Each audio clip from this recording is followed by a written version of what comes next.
Kaya lang hindi siya mataba ngayon kasi hindi ko pa sila na-trim. Yung iba iti-trim ko yan. Magagawa ko ng flower pot. Yan.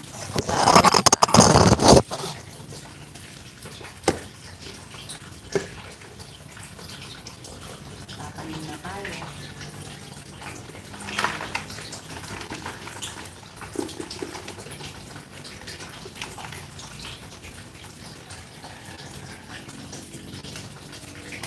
Yung iba kasi, minsan wala na time talaga magtanim.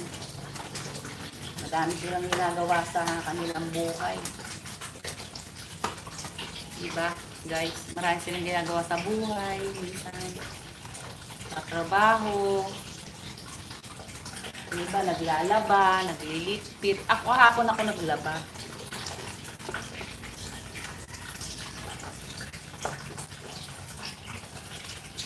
Ayan o. Ano na yung mga dahon nila kasi nababad ko sila eh. Pero buhay pa sila, okay na mo.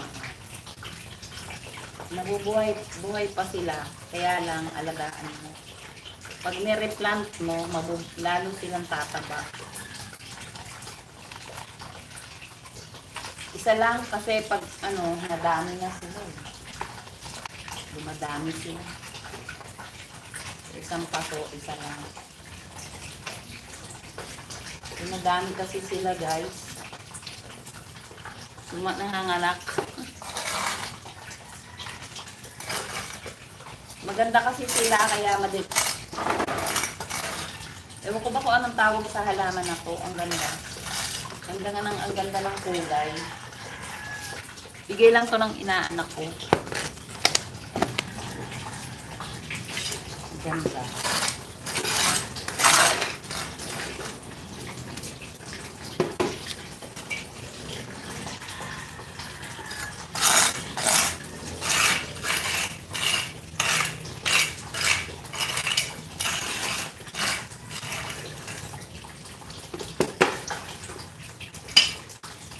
Yan. Kasi siksik na siksik sila sa paso. Yung mga lupa. Parang hindi sila na makahinga.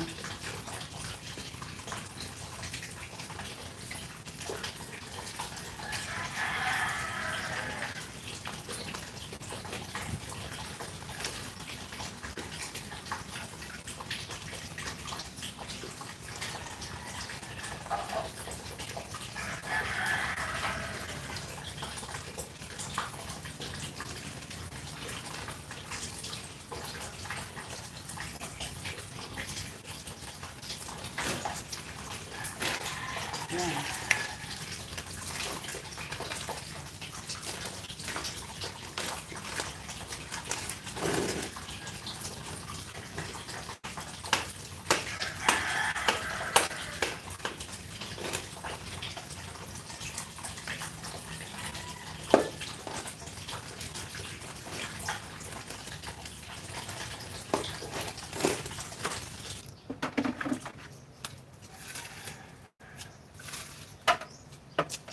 May bunga na po yung talong namin. Ayun. Yan. Yan. Ito nyo, may flower. May bunga. Ayun, ang bunga maliliit. Pero nakapitas na po ako dyan last week. Nilagay ko sa sinigang. Ayan.